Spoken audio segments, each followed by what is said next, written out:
تراویح یہ 20 رکعت ہیں اور پورے مہینے، اور قرآن کریم اس کے اندر مکمل کرنا یہ ایک مزید ایک سنت ہے کہ ایک قرآن کریم جو ہے نماز تراویح میں مکمل ہونا چاہیے۔ اس سلسلے میں مسائل تو بہت ہیں جن پر نظر ہونی چاہیے، لیکن چند ایک باتیں ایسی کہ جو عوام کے فائدے کی ہیں وہ میں کرنا چاہتا ہوں۔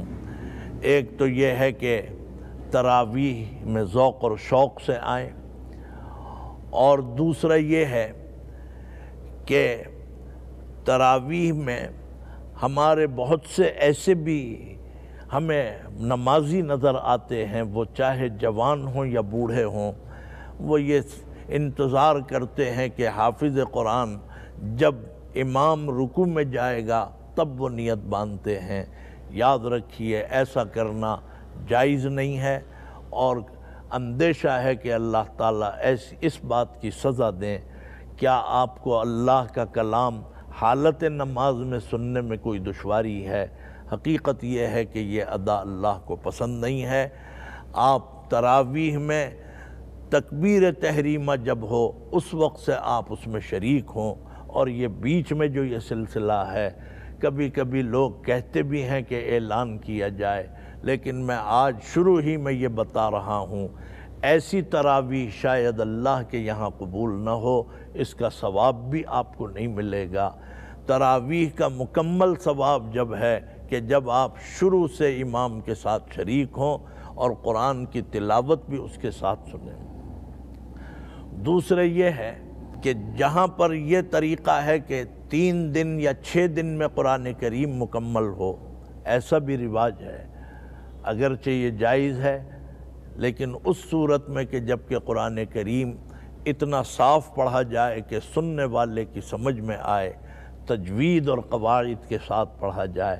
لیکن اگر بہت تیز پڑھا اور اتنا تیز پڑھا کہ یعلمون اور تعلمون کے سوا کچھ بھی سمجھ میں نہ آئے، تو پھر ایسا قرآن پڑھنے سے تراویح کا وہ حق ادا نہیں ہوتا۔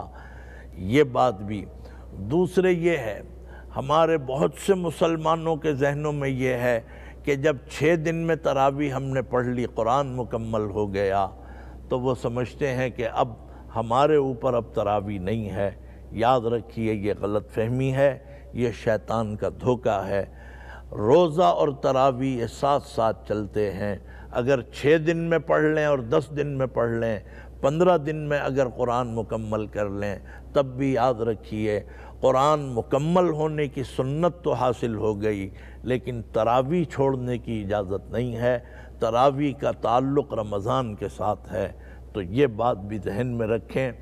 اور دوسری بات جو ہے وہ یہ ہے، یہ میرا مشورہ ہے، میں اس پر زور نہیں دیتا، لیکن ہمارے علاقوں میں اس کا بھی اہتمام ہونا چاہیے کہ کسی ایک آدھ مسجد میں نماز تراویح سورت تراویح میں ہونی چاہیے، الم تری کیف سے پڑھا جائے۔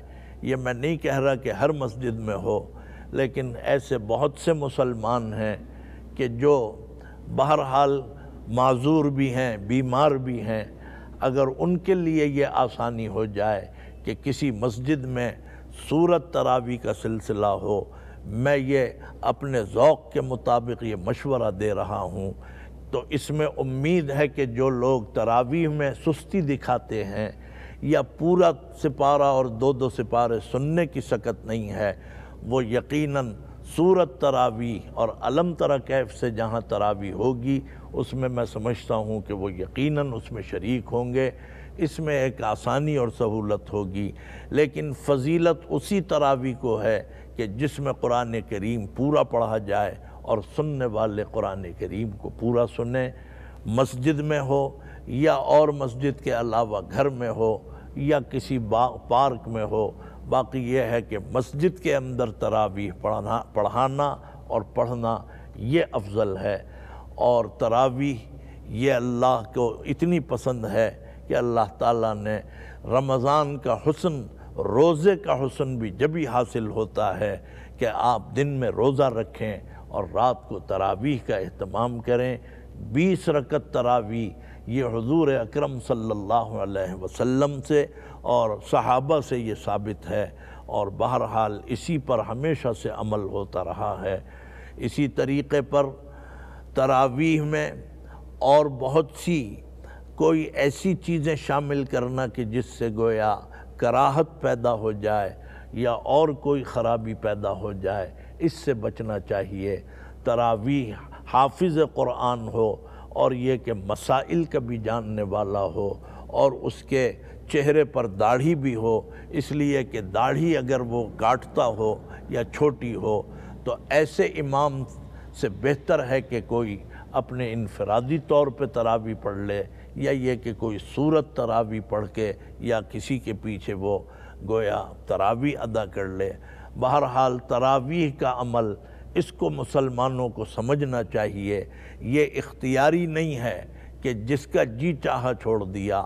میرا مشورہ ایک یہ بھی ہے کہ آپ افطار میں لوگ اتنا کھا لیتے ہیں اور اتنا گویا پیٹ بھر لیتے ہیں کہ اس سے ایک سستی چڑھتی ہے، اور اس سستی کی وجہ سے تراویح سے بھی محروم رہ جاتے ہیں۔ بہرحال روزہ بھی ہو اور روزے کے ساتھ ساتھ تراویح کا عمل بھی ہو۔ مردوں کو بھی چاہیے کہ تراویح پڑھیں مسجد میں آ کے باجماعت، اور عورتوں کو بھی چاہیے کہ وہ تراویح پڑھیں۔ باقی یہ کہ اور بہت سے مسائل ہیں تراویح کے سلسلے میں، وہ بھی ہمارے ذہنوں میں رہنے چاہیے، اور اس کے اندر شریعت کے جتنے بھی تقاضے ہیں ان سب کو بھی پورا کیا جائے۔ غرض ہے کہ تراویح کا عمل اللہ کو اور سرکار دو عالم صلی اللہ علیہ وسلم کو بہت پسند ہے، اور ہماری اور آپ کی عبادتوں میں کمال بھی جبھی پیدا ہوگا کہ جب تراویح کا بھی اہتمام کیا جائے۔ اللہ تعالی ہمارے سب بھائیوں اور بہنوں کو تراویح میں آسانی اور سہولت عطا فرمائے، اور قوت اور طاقت اور ہمت عطا فرمائے، تاکہ وہ نماز تراویح کا بھی اہتمام کر سکیں۔